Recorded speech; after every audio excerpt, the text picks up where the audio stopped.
Meaning of horseshoe. Horseshoe. Horseshoe. Horseshoe. Horseshoe.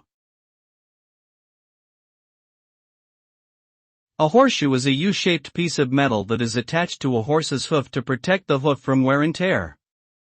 The horseshoe is one of the oldest pieces of equine technology still in use today, with evidence of its use dating back to ancient times.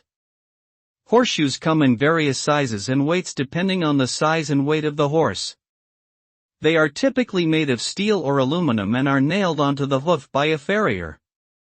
The use of horseshoes is considered essential for the health and well-being of domestic horses in many parts of the world.